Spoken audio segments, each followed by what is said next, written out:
When action is grounded in normalcy, we can understand and accept what's happening. My favorite fights in anime are Kakashi vs Obito, Emiya Kiritsugu vs Kotomine Kirei, Spike vs Vincent, just to name a few.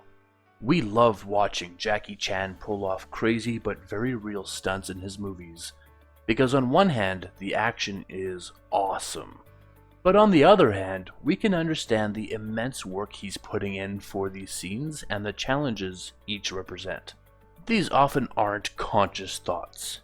In the moment, we're just enjoying the show, but days, months, and years later, we can reminisce fondly on the best of these action sequences because of how visceral they are. Don't get me wrong, Goku vs Frieza is a classic. Heck, from the moment Frieza starts fighting the gang, it's all good. But at the end of the day, I've always loved the fights in Dragon Ball way more than I've liked the fights in Dragon Ball Z. Because in Dragon Ball, it's earthling martial arts. Only a couple characters can fly, and energy attacks like the Kamehameha are incredibly powerful, rarely used techniques. When there's not an explosion of power on the screen, it's uncanny how much we enjoy what's happening. I'm a pretty visual guy. I think in motion and imagery, and I have a photographic memory. And so, there are several manga and anime that I often find myself putting on top 10 lists, only to later realize that I just liked the art. One Punch Man is visually stunning, but it's a satirical work. It doesn't take itself seriously. It's just making fun of all other shonen. And I like story, so you can imagine my shock when I was trying to find a place for it in my top 10. But that's not always the case. Some stories are fantastic, and they have phenomenal art. I love Bleach. It's one of my favorites of all time. The art particularly is extremely concise and easy to understand. Magi, the Labyrinth of Magic, also has some of the cleanest art I have ever seen. And sometimes, when you sift through the thousands of manga out there, you can find the trifecta.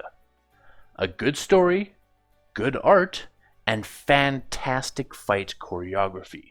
Today, I'm going to tell you all about my favorite manga of all time. Honestly, it took me a very long time to make this deliberation, because it was tied for first with another incredible manga. And these two stories have an interesting thing in common. Neither of them have an anime adaptation, and yet they're easily my favorites. For example, if I were to rate everything out of 100, my favorites would be over 95.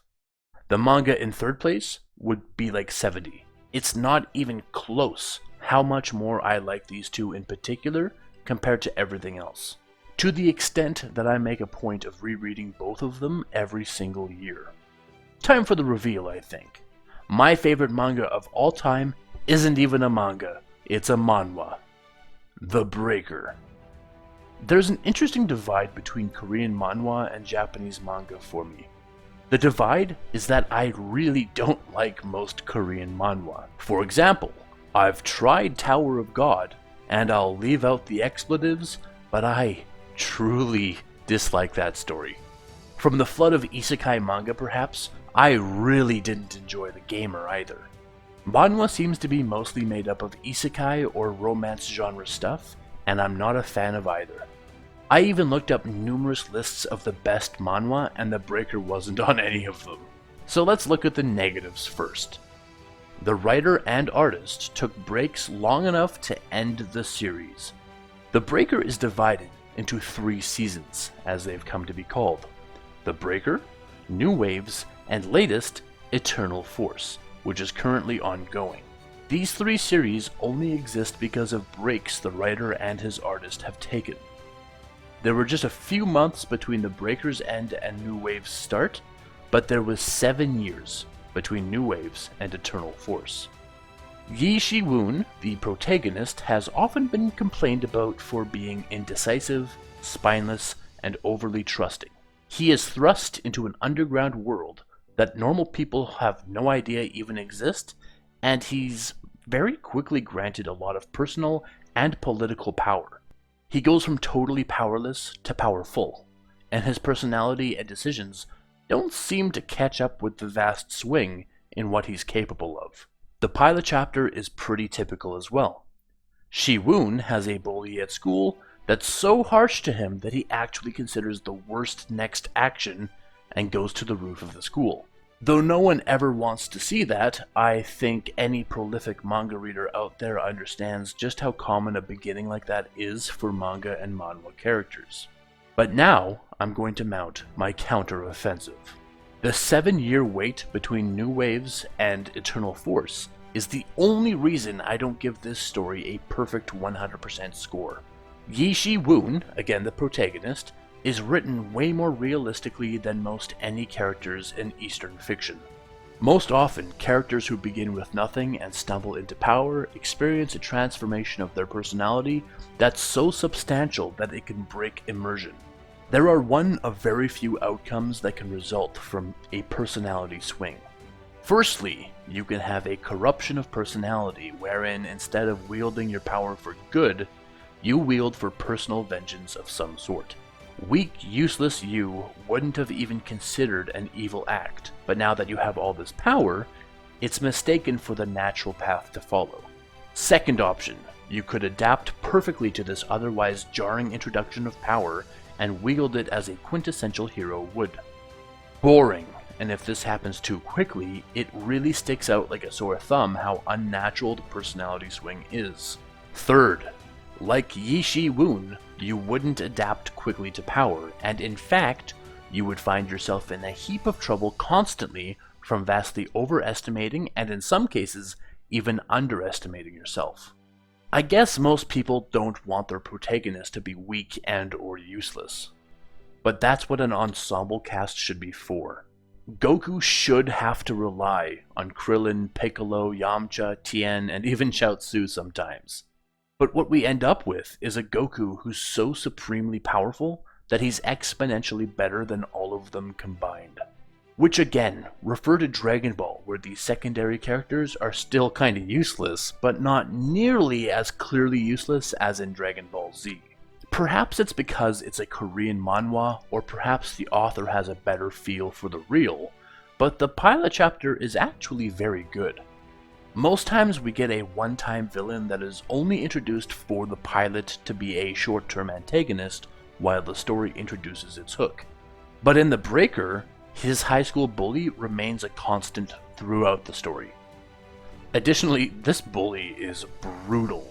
Think of extreme violence coupled with all the softer sides of how people picture a bully. I'm talking softer as in demanding lunch money / allowance, or burning you with a cigarette.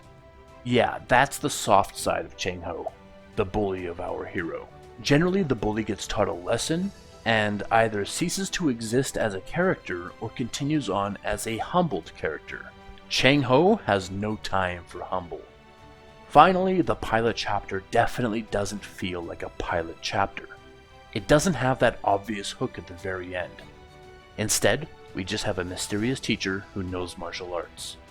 That's literally the big reveal at the end of the first chapter, which isn't much. In fact, it takes the first 10-ish chapters to actually get the ball rolling in terms of major story beats. For me, it's definitely a little slow, but also not jarring at all. We get a very smooth build-up to the world and the characters in it, as well as what the protagonist's place is within it. So let's cover the story a little bit, spoiler-free. This is a martial arts genre manhwa. Much like in Harry Potter, where the wizarding world exists secretly, both outside of the normal world and oftentimes within it as well, the martial artists of this story are a sort of secret society. Their leader has an understanding with the normal world's government, just as in Harry Potter. But why do they secret themselves away? Well, these martial artists aren't your run-of-the-mill martial artists. They essentially invoke chi from within the body to produce some low-level superpowers. When I say low-level, you need to think of the wimpiest Marvel heroes. They can punch a hole in concrete or survive a fall from 4 or 5 stories, but a bullet will still do them in. This martial arts society is the Mirim. The Mirim is essentially akin to calling Harry Potter a wizard. Anyone who considers themselves a part of that world is a part of the Mirim. And within the Mirim, there are several families, each with their own signature technique. These range from a death grip to essentially turning your fingers into swords, and so on. Though they don't often share their secrets with one another, there is one among them that has taken these secrets by force. He is known as Gumun Ryong, or the Nine-Arched Dragon. He is the man that you see right now on the screen.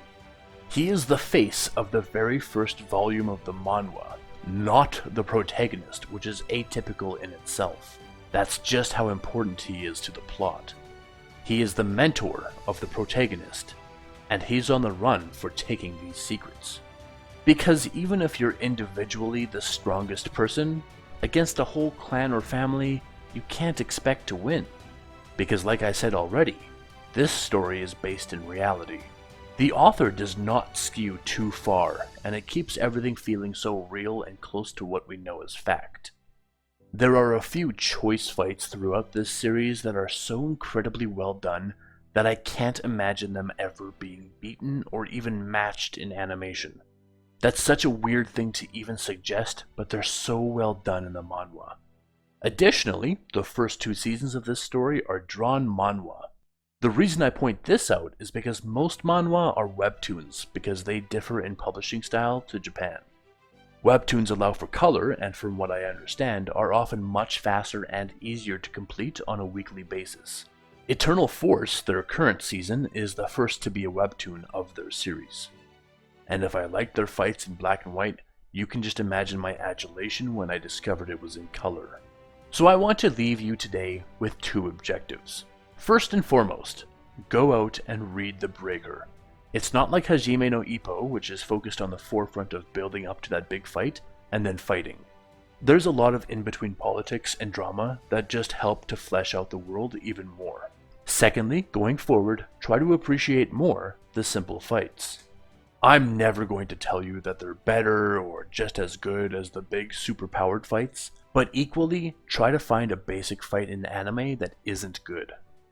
Especially considering the metric ton of manga series that exist out there, and there's enough space for several diamonds in the rough. Mangaka and artists alike know that though we don't have to reach so far, the sky's the limit.